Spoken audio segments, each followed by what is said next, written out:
안녕하십니까. 팔공산 철학원장 김용환입니다. 금년도에 코로나 사태로 인해서 온 나라와 세계가 혼란스럽습니다. 역학인으로서 그냥 지나가기가 그래서 제가 잠시 이 자리에 섰습니다. 여러분들 정말 고생이 많으십니다. 더군다나 의료진들께서는 너무나 많은 수고를 하고 계십니다. 정말 감사하게 생각하고요. 하루속히 이 난국이 극복되기를 바랍니다. 자, 그렇지만 우리가 운명적으로 볼 때 이 코로나 사태가 하필이면 왜 이때 왔는가? 자, 이것은 어찌 보면은 우리가 모든 것이 인재일 수 있죠. 그렇지만 이 인재라는 것은 역학으로 볼 때는 어떤 때가 되면 그런 인재도 발생한다는 것입니다. 그래서 우리 이 역학인으로서는 이것이 어떤 운에 의해서 의미심장한 어떤 의미를 가지고 있다고 생각하기 때문에 아마 이러한 사태를 생각할 수밖에 없습니다.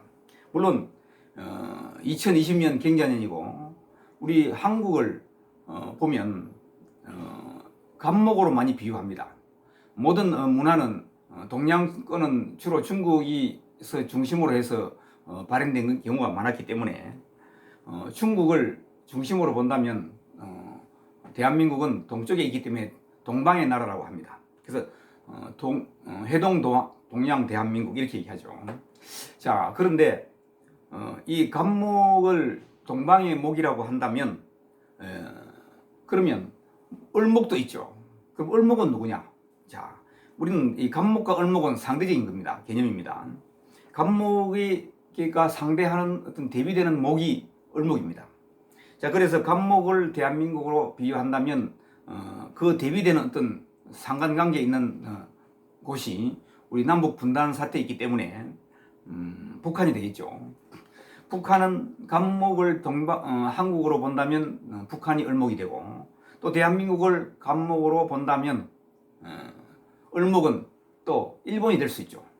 자, 그래서 서로의 어떤 관계가 대비되거나 서로의 어떤 약간의 경쟁 심리를 가지고 있는 환경에 처한 곳을 급제로 볼 수 있습니다. 자, 그래서 갑목을 대한민국으로 비유한다는 어떤 설들이 많이 해왔고 또 저도 그렇게 어떤 사항을 이해하고 있습니다. 자, 그렇다면 이 갑목이 하필이면 이 경자년에 들어와 가지고 실살에 들었기 때문에 어떤 난국이 생길 수밖에 없는 요인을 가지고 있죠. 자, 그런데 이 코로나19는 2019년도에 발생했습니다. 중국에서 발생했죠. 그 중국에서 발생한 것이 경자년에 들어와 가지고 우리 한국에 상당히 타격을 많이 주고 있습니다. 자, 그래서 우리 대한민국이 갑목에 해당될 수 있다는 것은 논리도 성립할 수 있는 겁니다. 자, 그런데 하필이면 왜 전염병이냐? 경인년 1950년도 경인년에는 6.25 동란이 일어났죠. 자, 그래서 대한민국이 상당히 어려움을 많이 겪었습니다. 자, 그래서 그때 갑목이 힘들었죠. 마찬가지로 경자년 2020년도도 역시 힘든 해입니다. 그런데 왜 전염병이냐? 그때는 전쟁이고 지금은 전염병이죠. 자, 그러면 전염병은 보통 우리가 전염병이 가장 많이 발생하는 요인들이 수인성입니다. 즉 물의 요소로 인해서 병이 전염될 수 있는 어떤 요인들이 많죠. 자, 그래서 금년의 경자년은 자수에 들어가 있기 때문에 물의 해이기도 하죠. 그러니까 경금이 물에 잠기는 그런 해입니다. 그래서 올해는 경금이 크게 활발하지 못하고 여러 가지 난제를 극복할 수밖에 없는 어려움도 겪고 있습니다. 마찬가지로 갑목은 경금에게 그걸 당할 수밖에 없기 때문에 여러 가지 문제들이 생깁니다. 자, 그래서 국가적인 사태가 일어난 겁니다. 물론 저도 경금에 들어오는 해는 항상 문제가 있을 거라는 예상하에 작년도에서부터 걱정을 많이 하긴 했습니다. 어떤 문제가 생길까? 그러나 약한 경금으로 제가 인식을 하고 크게 마음을 두지 않았는데 급기야 문제가 크게 된 거죠. 자, 지금 대구에는 제가 살고 있는 대구에는 대한민국에서 가장 코로나 사태의 어떤 위험성이 많은 지역이 되어버렸습니다. 자, 그래서 제가 입을 다물고 있을 수 없어서 이렇게 나섰습니다. 자, 그런데 이제 우리가 생각한다면 이 갑목이 그걸 당할 수밖에 없는 상황은 국가적인 사태이고 자수가 들어와서 전염성의 어떤 상황들이 우리 이 난국을 만들어냈다고 생각할 수도 있습니다. 자, 그런데 그렇다면 왜 어떤 상황들이 이렇게 발전되느냐는 것은 결국은 우리가 인재라고 하죠. 모든 것이. 자, 인재인데 역학으로 보면 인재라도 때가 되면 발동한다는 것입니다. 우리 역학의 논리는. 자, 어떤 문제가 항상 상존해가 있지만 그것이 표면화될 때는 어떤 때가 되면 그것이 발동한다는 것이 이 제가 가지고 생각하는 논리입니다.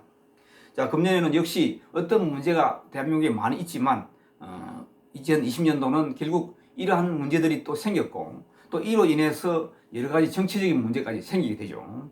그래서 많은 복잡한 상황을 일어나게 되고 국가의 수반도 힘들어합니다. 자, 그래서 인재인데 우리가 대처를 잘못한 것도 사실 있지 않습니까?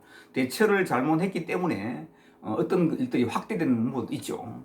자, 그래서 이러한 부분들은 어떻게 보면은 사람이기 때문에 어쩔 수 없는 상황이 될 수 있기 때문에 그럴 수밖에 없다고 생각하고 금년도에는 아마도 이 사태가 그러면 언제까지 지속될 것인가는 우리가 지금 이 시점에서 예측을 해줘야죠. 자, 제가 생각할 때는 경금이 우리나라에 뭔가 영향을 줄 때는 경금은 항상 양의 기운을 가지고 있습니다.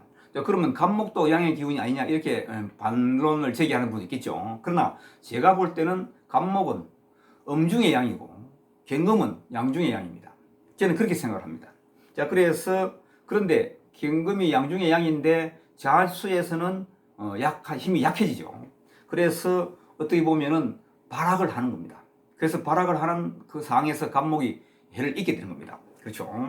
자, 그런 어떤 논리를 제가 간단한 설명을 드리고 그 논리 근거는 뭐 다 설명드릴 수 있는 시간이 없죠. 자, 이것도 제가 시간이 없어서 간단하게 설명하려고 말을 빨리 하고 있는 중입니다. 자, 그러면 이 사태는 경금은 아마도 올 봄부터 여름까지의 상황에 활발성을 가지고 있기 때문에 이러한 사태들을 일으킵니다. 간목은 음중의 양이지만 음의 어떤 기질을 가지고 있는 간목이기 때문에 어떻게 보면은 이